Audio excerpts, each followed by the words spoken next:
na carta de Paulo aos Filipenses, capítulo 2, versículos 7 e 8. Eu peço que os irmãos deixem a sua Bíblia marcada, aberta no capítulo 2 de Filipenses, e depois marque também o capítulo 2 de Mateus, do Evangelho de Mateus. Eu farei a leitura apenas de 2 versículos agora, e ao longo do sermão lerei mais versículos dessas duas referências, de Filipenses 2 e de Mateus capítulo 2 também. Mateus 2, versículos 7 e 8. A palavra do Senhor diz assim: Antes, a si mesmo se esvaziou, assumindo a forma de servo, tornando-se em semelhança de homens, e reconhecido em figura humana. A si mesmo se humilhou, tornando-se obediente até a morte, e morte de cruz.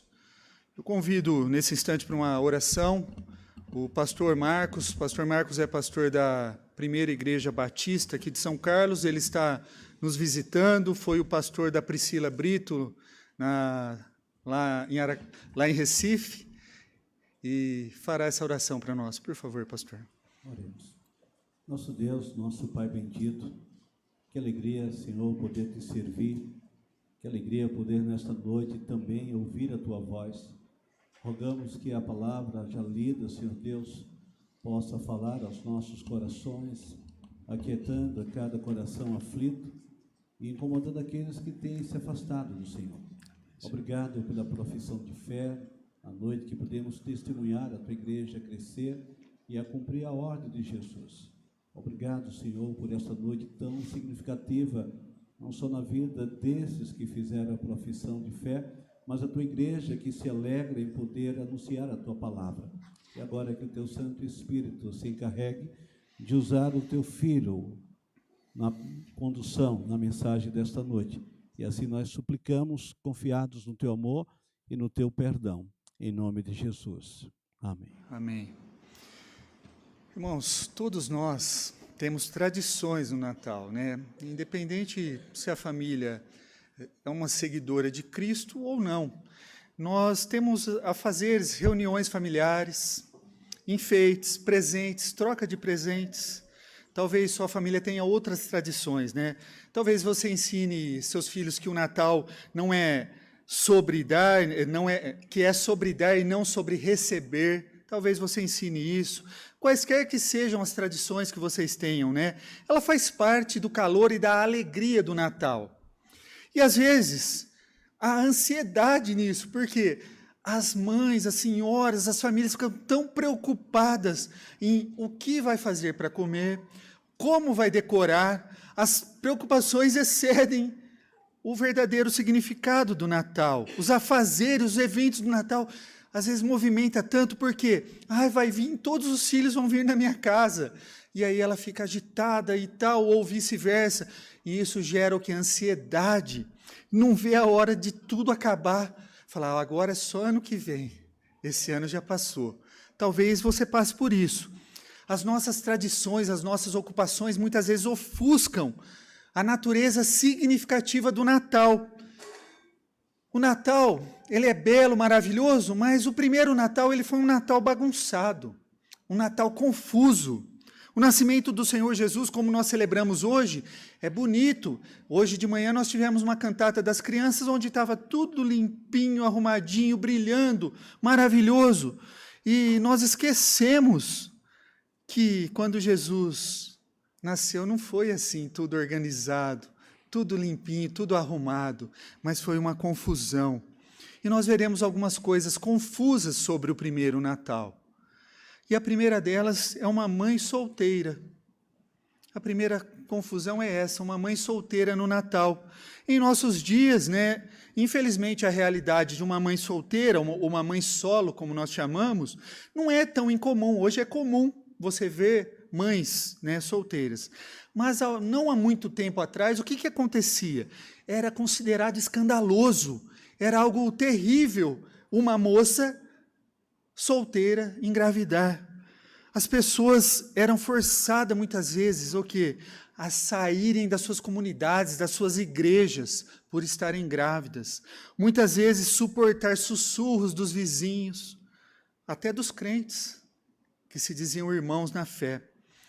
Às vezes, a filha grávida era mandada embora para a casa da avó, da tia, num lugar bem distante, até que o filho nascesse, e a hora que o neném nascesse, ele era dado para doação, como se nada tivesse acontecido. E a mãe falava, não, ela foi passar uma temporada na casa da avó, na casa de não sei quem. As coisas eram ainda mais severas nos dias de Maria e José. Maria e José, eles eram prometidos em casamento, e naquela época, ser prometido em casamento era muito mais do que estar noivos hoje. Hoje as pessoas ficam noivos por 10, 15, o tempo que ela quiser, e ninguém vai fazer nada com isso. Naquele tempo não, aquele tempo já movimentava. A casa, uma das casas dos pais iam ser aumentada para que aquela família fosse habitar junto, envolvia o dote que era pago. Tinha muitas coisas, as famílias se envolviam na promessa do casamento. Uma mulher prometida encontrada grávida era considerado um ato imoral e adúltero. E isso era tão sério que Maria poderia ter sido morta por causa de um suposto adultério, que não aconteceu. E esses fatos tornam notável e rápido o acordo que Maria teve com o anjo do Senhor que anunciou o nascimento de Jesus. Maria acreditou que se Deus quisesse que ela ficasse grávida, Deus a protegeria. No entanto, ela saiu e foi visitar a Isabel, né, sua prima, que estava grávida de João Batista. Então, ela confiou na palavra do anjo do Senhor e viveu à disposição. Maria é considerada uma mulher cheia de graça. O que é cheia de graça? Alguém que está posicionado de acordo com a vontade de Deus para ser usado por Deus. Nós todos deveríamos estar cheios de graça. Falar, Senhor, estou aqui, à sua disposição, pronto para ser usado pelo Senhor. Maria era essa pessoa, cheia de graça, pronta para ser usada pelo Senhor. Isso mostra também o caráter de José.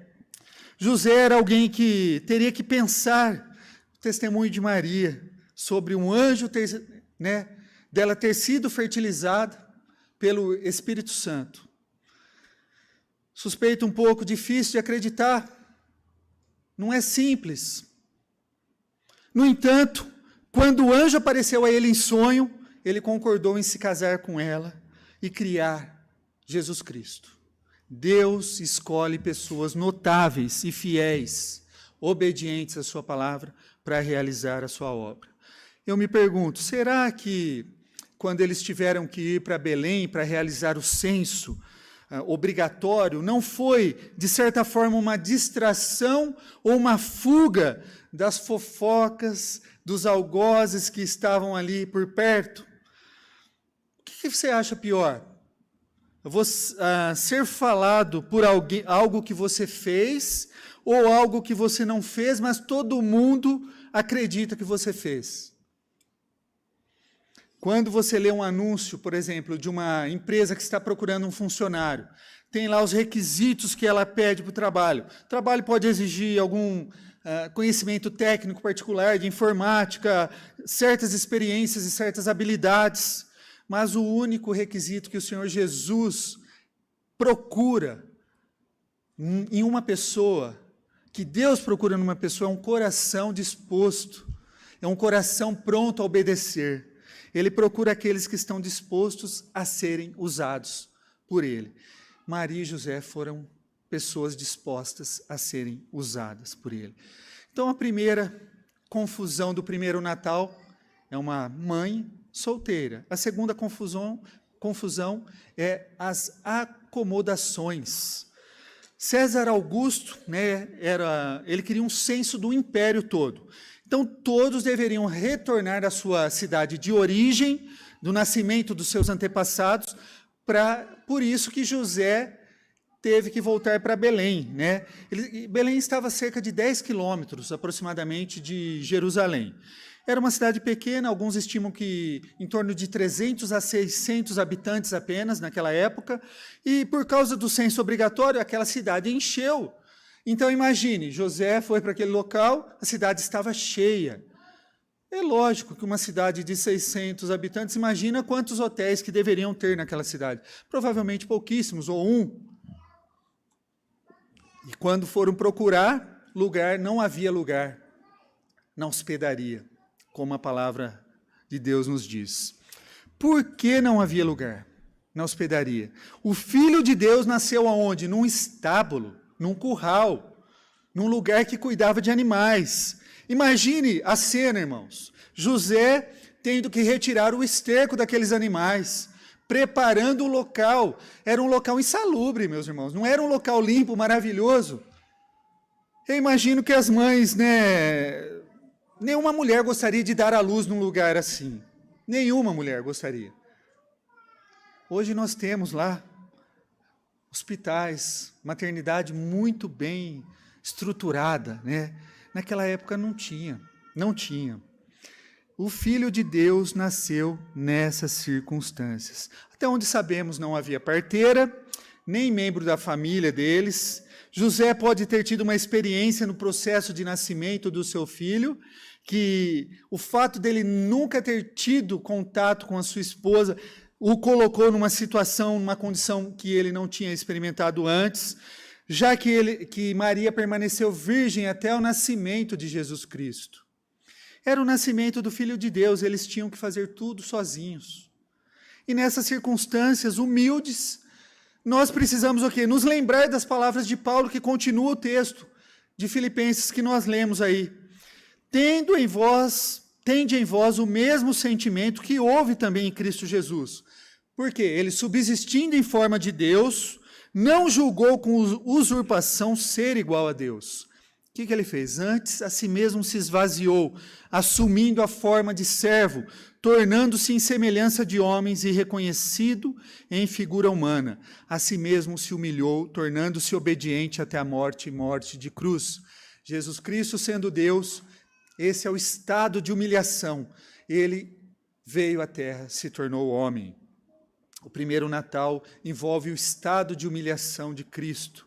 O Filho de Deus voluntariamente entregou a honra, o privilégio e humildemente se tornou homem. Jesus nasceu em condições, como eu disse, insalubres, como um escravo. Não havia médicos, não havia doula, não havia aquela incubadora do lado, caso a criança nascesse com algum problema, nem enfermeira de prontidão para pegar o nenê recém-nascido e limpá-lo, não havia nada disso. Jesus também se humilhou ao sair do trono da graça, o Deus Todo-Poderoso. Ele veio à terra como ser humano. Em todos os detalhes do Natal é fácil esquecer esse passo radical que foi dado aqui. É fácil a gente esquecer disso. Jesus veio para quem? Veio para os pobres, veio para os fracos, para aqueles que estão quebrantados, aqueles que estão pobres espiritualmente, pobres fisicamente. Ele veio para trazer, sim, o bem para essas pessoas. Ele quer usar a igreja, sim, uma igreja como a nossa, pegar o simples e fazer algo profundo, algo transformador. Então, a primeira lição que nós temos é o quê? Uma mãe solteira, que é uma confusão, principalmente naqueles dias. As acomodações. E também uma oportunidade perdida. Uma parte familiar da história. Eu vou lá para Mateus capítulo 2, vou ler de versículos 1 a 6. O nascimento de Jesus foi anunciado nos céus. Primeiro os anjos anunciaram aos pastores. Pastores naquela época eram aqueles que cuidavam das ovelhas, considerados marginalizados pela sociedade. E ao lado, os magos do Oriente, né? Mateus nos dá alguns detalhes, né? Versículos de 1 a 6 do capítulo 2. Tendo Jesus nascido em Belém da Judéia, em dia do rei Herodes, eis que vieram uns magos do Oriente a Jerusalém e perguntavam: onde está o recém-nascido, rei dos judeus? Porque vimos a sua estrela no Oriente e viemos para adorá-lo. Tendo ouvido isso, alarmou-se o rei Herodes, e com ele toda Jerusalém. Então, convocando todos os principais sacerdotes e escribas do povo, indagava deles, onde o Cristo deveria nascer. Em Belém da Judéia, responderam eles, porque assim está escrito por intermédio do profeta. E tu, Belém, terra de Judá, não és de modo algum a menor entre as principais de Judá, porque de ti sairá o guia que há de apacentar a meu povo Israel. Essa história estamos todos familiarizados. Os 3 reis magos enfeitam, os nossos cartões de Natal, eles aparecem nos presépios, eles estão no nosso Natal. No entanto, esses homens, por causa dos 3 presentes que Jesus receberam, foi inferido que eram 3 reis magos. Devia ter muito mais, tá? Poderia ter tido mais.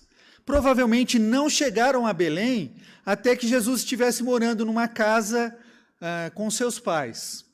Tá? Então, tem todo um tempo aí até que os magos tivessem chegado a Belém. A cronologia é mais ou menos assim. Jesus nasceu, os pastores vieram vê-lo. No 8º dia, Jesus foi apresentado ao templo em Jerusalém, onde encontrou Simeão e Ana. Então, eu creio que eles voltaram para Belém para construir a sua vida junto com a sua família. Algum tempo depois, os magos do Oriente chegaram a Jerusalém e eles perguntaram ao rei Herodes, Herodes aqui é o grande, que é conhecido na história, sobre esse assunto. Herodes tinha uma abordagem simples com aqueles que possivelmente ameaçassem o trono dele. Ele simplesmente matava, não tinha conversa. Ele matou seus próprios filhos. Então, quando os magos disseram que estava procurando o recém-nascido, o rei dos judeus, já acendeu o alerta de Herodes. Herodes tomou conhecimento, chamou os líderes religiosos lá de Judá, perguntou onde que deveria nascer o rei dos judeus, o Cristo. Os religiosos disseram, em Belém, conforme o profeta, que nós acabamos de ler. Então vamos entender a situação. Intelectuais, gentios, chegam a Jerusalém dizendo que o rei dos judeus nasceu. Esses líderes religiosos sabem que o nascimento era previsto para ser em Belém. No entanto, o que eles fazem? Eles enviam os gentios e os líderes religiosos, o que fazem? Os líderes religiosos eram aqueles que estavam aqui na expectativa da vinda do Messias prometido. Era aquelas pessoas que falavam, vai vir o Messias, aquele que vai resgatar, que vai aliviar, que vai salvar a nossa nação. É esse o Messias que estava sendo prometido aqui. E o que eles fizeram? Eles não foram verificar, eles não foram ver, eles ficaram em casa. Olha quão triste é isso.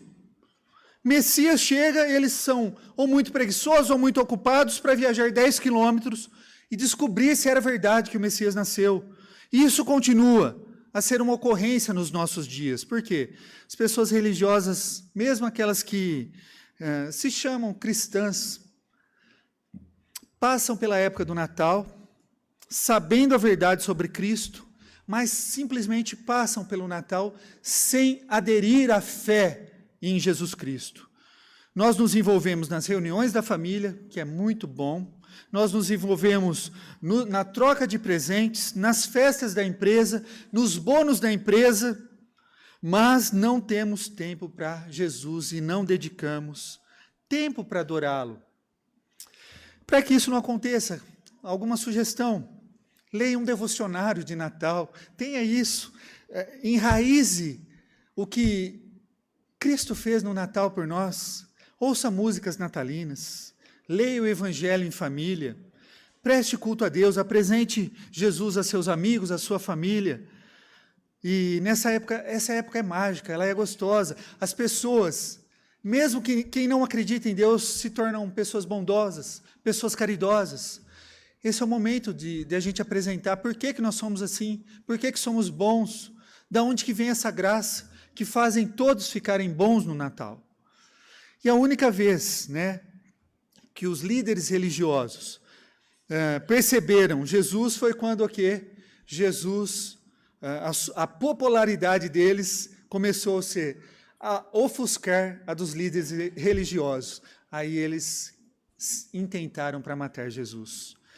Então nós vamos continuar aqui no versículos 13 a 19 do capítulo 2 de Mateus, diz assim: tendo eles partido, eis que apareceu um anjo do Senhor a José em sonho, e disse: dispõe-te, toma o menino e a sua mãe, foge para o Egito e permanece lá até que eu avise, porque Herodes há de procurar o menino para matar. Dispondo-se ele, tomou de noite o menino e sua mãe e partiu para o Egito, e lá ficou até a morte de Herodes, para que se cumprisse o que fora dito pelo Senhor por intermédio do profeta. Do Egito chamei o meu filho. Vendo-se iludido pelos magos, enfureceu-se Herodes grandemente e mandou matar todos os meninos de Belém e de todos os seus arredores, de 2 anos para baixo, conforme o tempo do qual, com precisão, se informara os magos. O pastor presbiteriano R.C. Sproul, ele descreve o governo de Herodes assim: o rei Herodes tinha magníficos poderes administrativos, que ele usou para apaziguar os judeus que eram hostis a ele, porque ele não era judeu. Ele empreendeu a construção do novo templo em Jerusalém, que excedeu o templo de Salomão, em sua grandeza, em sua beleza, e ficou conhecido como uma das maravilhas do mundo antigo, o templo construído pelo rei Herodes. Herodes desfrutou de uma reputação administrativa por suas habilidades, seus projetos de construção. Sua reputação como construtor, no entanto, ela só foi excedida por sua reputação como um rei cruel. Ele teve 10 esposas, 2 ele assassinou. E uma dessas 2 era a sua esposa preferida. Ele assassinou a sangue frio 3 de seus próprios filhos e vários membros da sua família. Herodes era tão cruel que ele é indiferente à vida dos outros. Ele era egoísta, egocêntrico, ele só pensava nele, no seu reinado, no seu poder. Herodes, quando soube da morte, que a sua morte era iminente, ele emitiu um decreto que no dia que ele morresse, os principais homens da nação judaica também seriam mortos. É óbvio que ele foi ignorado nesse decreto. Muitos desses registros nós não encontramos na história secular, então muitos não acreditam como sendo verdadeiros. Se há algo que mostra a necessidade da vinda de Cristo, o massacre dessas crianças. Muitos perguntam: pastor, por que Deus enviaria o seu filho neste momento, se isso significava que as crianças iriam morrer? Por que não avisaram todos de Belém para que salvassem as crianças? Eu não tenho resposta para isso.